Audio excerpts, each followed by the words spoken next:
बिस्मिल्लाहिर्रहमानिर्रहीम अल्हम्दुलिल्लाहि वकफ़ा वस्सलामुन अला इबादिहिल्लज़ीना इस्तफ़ा। मुहतरम अज़ीज़ान गिरामी सामिईन बावक़ार और बातमकीन दोस्तों साहिबों, इस नशिस्त में इंशाअल्लाह चंद अल्फाज की एटिमोलॉजी जैसे आबरेशम, इसी तरीक़े से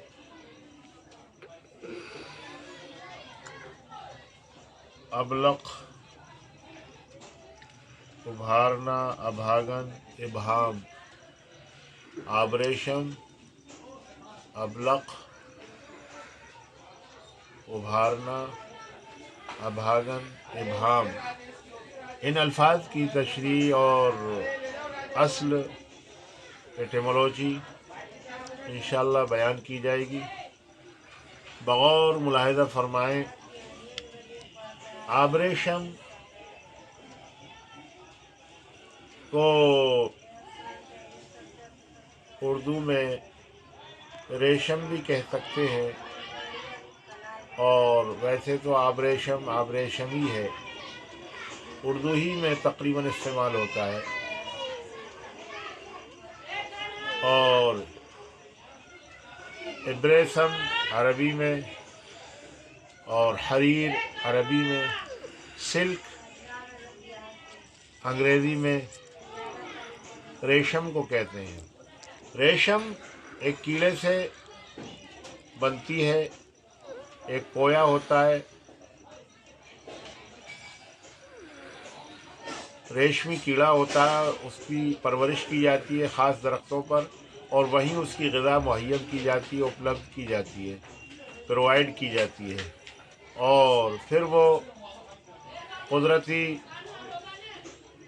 उसूल के मुताबिक और जिस मकसद के लिए अल्लाह ने उसे बनाया है उसके मुताबिक वो अपने मुंह से जो है तार निकालता रहता है, यहाँ तक कि फिर वो पूरी रेशम को निकाल देता है। रेशम का जो धागा है या सूत है वो निकालता चला जाता है, और फिर अपनी प्रोटेक्शन के लिए कोकोन बना लेता है, और उसी में अंदर छुपकर मर जाता है, तमाम हो जाता है, ख़त्म हो जाता है। यानी जिस मकसद के लिए रब्बुल इज़्ज़त ने उसे पैदा किया था, अपने मकसद को पूरा करके ख़त्म हो जाता है। बड़ी इबरत का सामान है। और उसी आबरेशम से मशहूर दवा है यूनानी की क़ल्बी अमराज के लिए, और इसी तरीक़े से दिल की तकलीफ़ों के लिए उसे इस्तेमाल किया जाता है। मशहूर नाम है ख़मीरा आबरेशम, हकीम अरशद वाला। वो उसी कोकोन से और कीड़ा जिसके अंदर मर जाता है उसको काट कर साफ़ करके ख़मीरा आबरेशम तैयार किया जाता है। तो ये लफ्ज़ आबरेशम जो है, आबरेशम क्या है? आब्र दरअसल जो है वही अब्र है, और शीन मीम जो है शम, यानी अब्र जो है ना, ये फ़ारसी लफ्ज़ है। आवर पानी लाने वाला, वो अपने मुंह से जो है ना वो पानी यानी तर धागा जो है निकालता रहता है। ज़ाहिर है तर चीज़ ही जो है ना निकल सकती है, फिर वो आहिस्ता वो खुश्क हो जाता है, और उसके अंदर खुशबू होती है। शम जो है अरबी का लफ्ज़ इसमें मिल गया, अब्र शम, और यह जो है ना वो तहसीर और तज़ीन के लिए है, ज़्यादती के लिए है, यानी उसमें खुशबू आती है। शमीम वो काबिल खुशबू होता है, उसके अंदर अच्छी बू आती है, खुशबू आती है, और फ्रेगरेंस होती है। जब उसके कोए को, आबरेशम को पकाया जाता है, पानी में जोश दिया जाता है, तो इर्द गिर्द का माहौल खुशबूदार हो जाता है, महक उठता है और फ्रेगरेंट हो जाता है।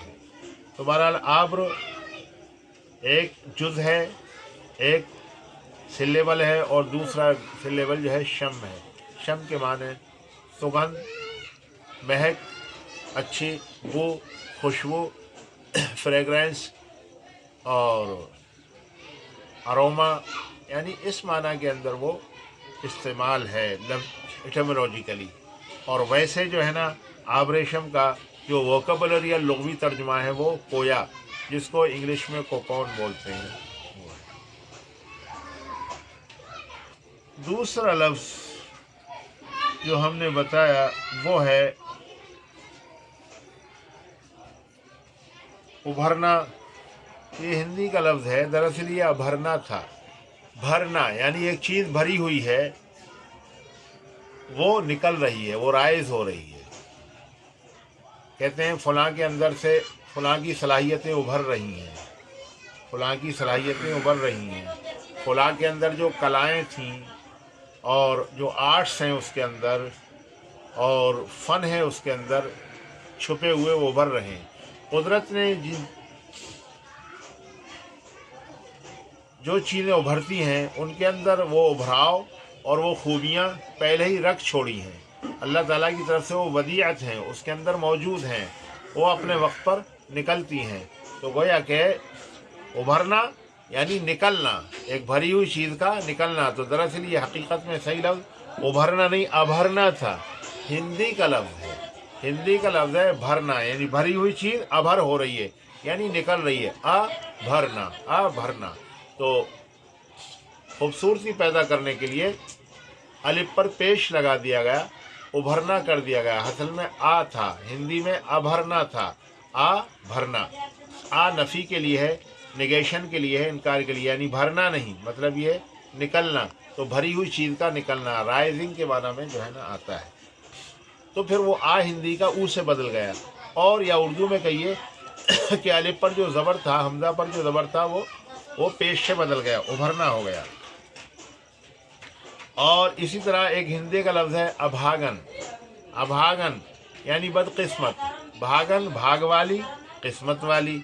अभागन अनफॉर्चुनेट, अनलक, अनलक बदकिस्मत को अभागन बोलते हैं। और इसी तरह एक लफ्ज़ है इबहाम।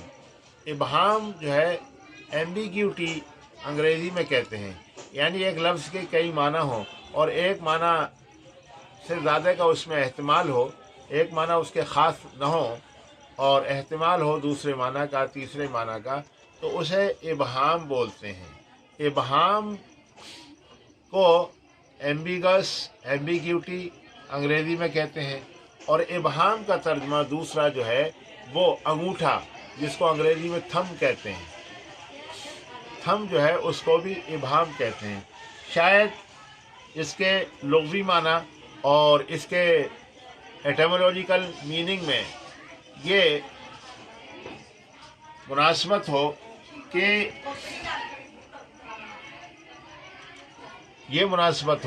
कि इबहाम यानी जैसे एम्बिग्यूटी होती है इसी तरीक़े से, और वाज़ेह नहीं होती वो बात, वो चीज़, इसी तरीक़े से इबहाम भी जो है ना ये गैर वाज़ेह तौर पर उंगली है, इसलिए कि इसके अंदर जो है तो उंगली, मगर ये है कि उंगली की शक्ल, जो और उंगलियां हैं उनकी शक्ल बिल्कुल अलग है, इसकी शक्ल बिल्कुल अलग है थंब की। तो इसीलिए थंब को जो है ना इबहाम कहा जाता है।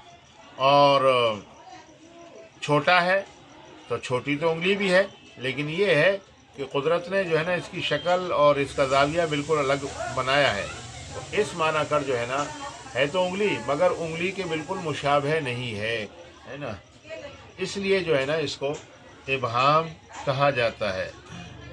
और लफ्ज़ जो है ना अबू, अब से अबू बना है, जिसके माने फ़ादर और बाप के हैं।